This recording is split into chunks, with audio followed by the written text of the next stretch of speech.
जय माता दी दोस्तों। शुभ मास, शुभ जो है दिन, शुभ समय, शुभ घड़ी। कहते हैं कि संपूर्ण सांसारिक इच्छाओं की पूर्ति के लिए ऐसा क्या किया जाए जो कि समस्त कामनाओं की पूर्ति करता हो। ऐसा सारे व्रतों में एक ही व्रत है। उस व्रत को यानी एकादशी, एकादशी मार्गशीर्ष शुक्ल पक्ष की एकादशी जो कि मोक्षदा एकादशी के नाम से जाना जाता है। मोक्षदा एकादशी को गीता जयंती का पर्व भी इसी दिन मनाया जाता है और कहते हैं कि मुक्ति मिलती है यानी मोक्ष प्राप्त होता है और सभी जो है तर जाते हैं इससे। इसीलिए इस एकादशी का नाम मोक्षदा एकादशी है। अब देखिए कि इस एकादशी में कहते हैं कि एकादशी का पूर्ण रूप से फल कैसे प्राप्त किया जा सकता है। तो देखिए दोस्तों कि पूर्ण रूप से यदि एकादशी के व्रत का लाभ या पुण्य प्राप्त करना है तो एकादशी जब द्वादशी युक्त हो तभी उसका व्रत करना पूर्ण रूप से लाभकारी होता है और पूर्ण रूप से फल देने वाला होता है। ऐसा कहा जाता है कि जो भी एकादशी द्वादशी युक्त लिए होती है, चाहे वह घंटे घड़ी भर भी हो यानी घड़ी भर भी लिए हुए होती है और वो भी सूर्योदय व्यापनी होती है, तो वह बहुत ही शुभदायी और फलदायी और शुद्ध एकादशी मानी जाती है। तो दोस्तों देखिए, अब की बार बहुत ही ऊहापोह की स्थिति में है, क्योंकि कुछ लोगों को 22 को एकादशी का करने का वो हो रहा है, कुछ लोगों को 23 को।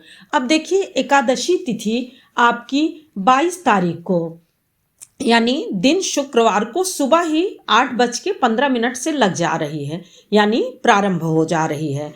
और वहीं पर देखिए एकादशी तिथि का समापन जो हो रहा है वह शनिवार यानी 2023 शनिवार को 7:10 पर एकादशी तिथि समाप्त हो जा रही है।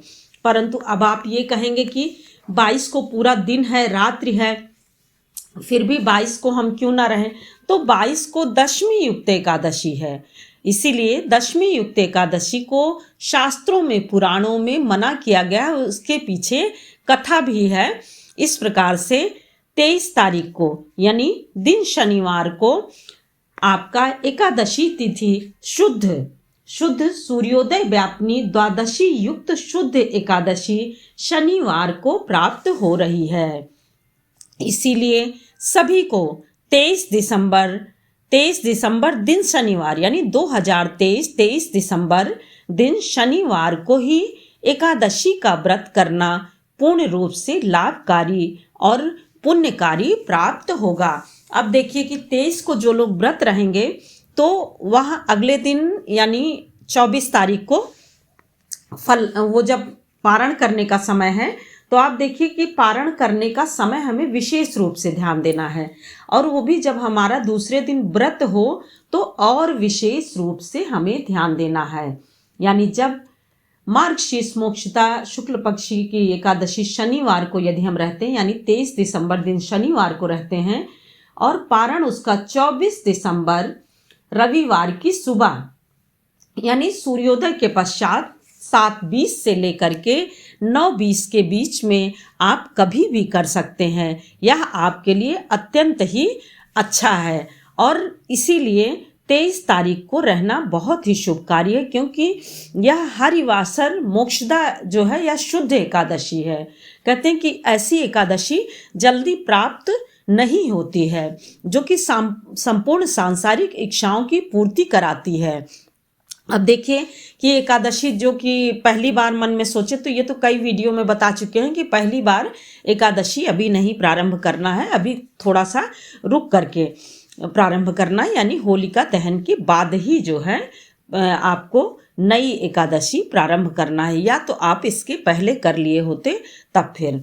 अब देखिए कि इसमें एकादशी के व्रत में राहु काल का विशेष ध्यान दिया जाता है। यानी आप पूजा पाठ दान उद्यान किसी भी समय कर लीजिए, वो चल जाएगा, परंतु आप राहु काल के समय भूल करके भी बिल्कुल ना करिए। यदि आप 22 को रह रहे हैं तो देखिए 11 बजे से लेकर के 12 12:30 तक 12:25 तक आपका राहु काल है। तो उस समय दान करना शुभ नहीं माना जाता है, कोई शुभ कार्य नहीं किया जाता है। और यदि 23 को कर रहे हैं तो आप 9:45 से पहले तक अपनी पूजा यानी समाप्त कर लीजिए। वैसे तो ब्रह्म मुहूर्त की पूजा सबसे पवित्र और शुद्ध मानी जाती है, परंतु मान लीजिए किसी कारण से आपको यदि देर सवेर होता है तो 9:45 के पहले तक कर लीजिए, क्योंकि 9:45 से लेकर के 11:05 तक आपका राहु काल यानी 23 तारीख को है। तो मेन यानी मुख्य रूप से एकादशी में इन्हीं सब चीज़ों का विशेष रूप से ध्यान देना चाहिए। यानी राहु काल के समय कोई भी शुभ कार्य नहीं किया जाता है, दान नहीं दिया जाता है, तो हमें यहाँ विशेष ध्यान देना चाहिए। और 23 तारीख को आपका सुबह पूजा का शुभ मुहूर्त ब्रह्म मुहूर्त में करना चाहते हैं तो 5:20 से लेकर के 6:20 तक बहुत ही अच्छा है। और 5:48 से लेकर के 5:07 तक शाम को आप जहाँ करना चाहते हैं एकादशी की पूजा, तो देखिए 5:30 यानी 5:30 से लेकर के आप 7 बजे तक 7:15 यानी 7:15 तक पूजा कर सकते हैं। अब बाकी एकादशी की पूजा देखिए, हमने पिछले वीडियो में भी कई बार बताया है कि इसमें विष्णु भगवान की ही पूजा की जाती है। विष्णु भगवान को जो भी पसंद हो, जो चीज़ें उनको अच्छी लगती हो, क्योंकि यह मार्गशीर्ष का जो अगहन महीना है यह विष्णु भगवान को बहुत ही प्रिय महीना, कहते हैं मासों में प्रिय अगहन मास, उसी तरह से व्रतों में प्रिय एकादशी व्रत यानी मोक्षदा एकादशी। और यह दोस्तों इस साल की आखिरी महीने की आखिरी एकादशी है, तो इसका पूर्ण रूप से लाभ उठाएं। आपके पास समय अभी भी है और आप 23 को ही व्रत रखें। परंतु मान लीजिए किसी का है, किसी के गुरु हैं, किसी के मंदिर से कहीं से जुड़े हैं, तो वह जिस दिन भी माने उस दिन करें। क्योंकि आप देखिए जिस प्रकार से घर के रीति रिवाज जैसे चलते हों उसी तरह से मानना चाहिए, तो वही शुभकारी होता है। उसी प्रकार से यदि आप किसी से जुड़े हुए हैं तो उन्हीं को आपको अनुसरण करना चाहिए।